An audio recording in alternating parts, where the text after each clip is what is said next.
Bugün biz size DLS 26'da fəndləri öğreteceğiz. Burada da benim takımım var. DLS 26'da fəndlər. Burada yok səhvə gedib. Buna gedirik. Ben öğrettim size.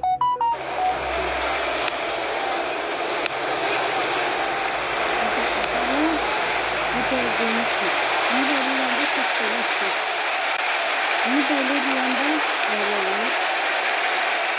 Bunu sakları üstüde katlayalım. Gördüğünüz gibi. Fəndlər böyle olur. İndi biz bu fəndlərlə qol atmağa çalışacağız. Birinci bunu yapacağız.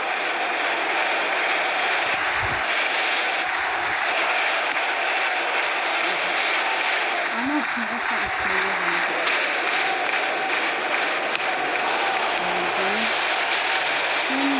Atmıştım.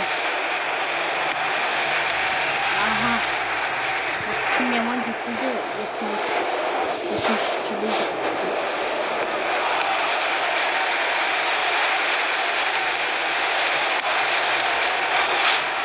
Çok bomba baktı.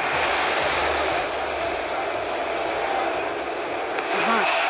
Buradan bir tane bana çıkma ayda. Olmaz. At balacak. Para tutsun. Buradan bir tane çıkma. Aha.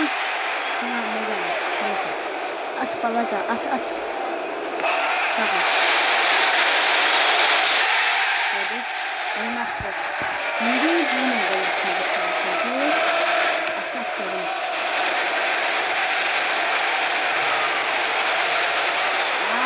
Hiç çıkmamış. Çok az kalmış.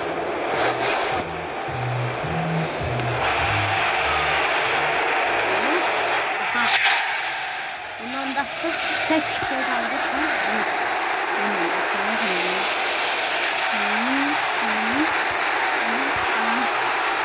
Hamsının ikinci caktattan. Bunda caktadan önce. Kaç? Para atırsa.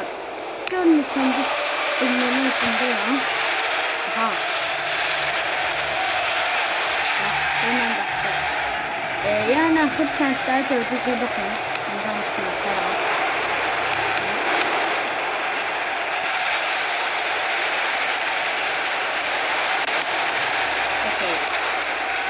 Hamısını atmağa çalışacağım.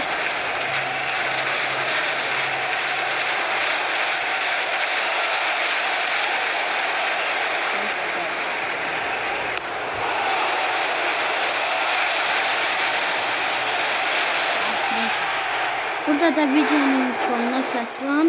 Siz bu kanala bakmağa devam edin. Ben bu kanalda size çoklu oyun növləri çatıracağım. Mesela replay zat çatıracağım. Replay oynayanlar için.